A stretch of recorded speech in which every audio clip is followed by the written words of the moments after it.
Johnny master మీద లైంగిక ఆరోపణల కేసు నమోదయ్యింది. రాయదుర్గం పోలీసులు ఈ మేరకు కేసు నమోదు చేశారు.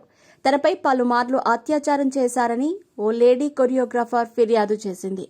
అవుట్డోర్ షూటింగ్ టైంలోనూ తన నివాసంలోనూ పలుమార్లు అత్యాచారం చేశాడని ఫిర్యాదులో పేర్కొంది.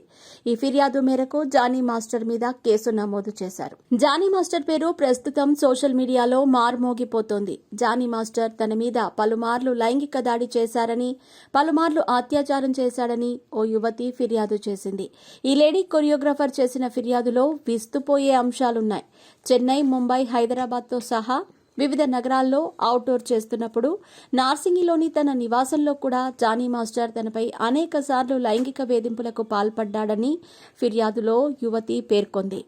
ఆమె ఫిర్యాదు మేరకు రాయదుర్గం పోలీసులు 0 ఎఫ్ఐఆర్ను నమోదు చేశారు. ప్రస్తుతం విచారణ జరుగుతోంది. సదరు మహిళ నార్సింగి నివాసి అయినందున నార్సింగి పోలీసులకు కేసు బదిలీ చేశారు. జానీ మాస్టర్ మీద ప్రస్తుతం ఐపీసీ సెక్షన్ 376, క్రిమినల్ బెదిరింపు 506, స్వచ్ఛందంగా గాయపరచటం 323లోని క్లాస్ 2 మరియు ఎన్ కింద కేసు నమోదు చేసినట్టు పోలీసులు తెలిపారు.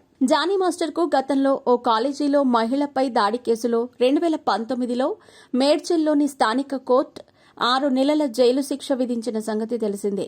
ఇటీవలే ఓ డాన్సర్ సైతం జానీ మాస్టర్ మీద ఆరోపణలు చేశాడు. ఇక జానీ మాస్టర్ ప్రస్తుతం జనసేనలో కీలక నేతగా వ్యవహరిస్తున్నారు. గత ఎన్నికల్లో పవన్ కళ్యాణ్ కోసం ఉవ్వెత్తున ప్రచారం చేసిన సంగతి తెలిసిందే. ఇక రీసెంట్ గా పవన్ కళ్యాణ్ సీఎం, పీఎం అవుతారంటూ చేసిన కామెంట్లతో జానీ మాస్టర్ ఎక్కువగా వైరల్ అయ్యాడు. ఇక ఈ కేసు, ఈ ఘటనల మీద వివరణ అడిగేందుకు జానీ మాస్టర్ ను ఒక మీడియా ఛానల్ సంప్రదించినా ఎటువంటి స్పందన రాలేదు. మరి జానీ మాస్టర్ మీడియా ముందుకు వచ్చి వీటిపై క్లారిటీ ఇస్తాడా లేదా అన్నది చూడాలి. ఈ కేసు మీద జానీ మాస్టర్ ఏం చేస్తాడని అంతా ఎదురు చూస్తున్నారు. జానీ మాస్టర్ కి రీసెంట్ గా బెస్ట్ కొరియోగ్రాఫర్ గా తిరు సినిమాకి నేషనల్ అవార్డు వచ్చిన సంగతి తెలిసిందే.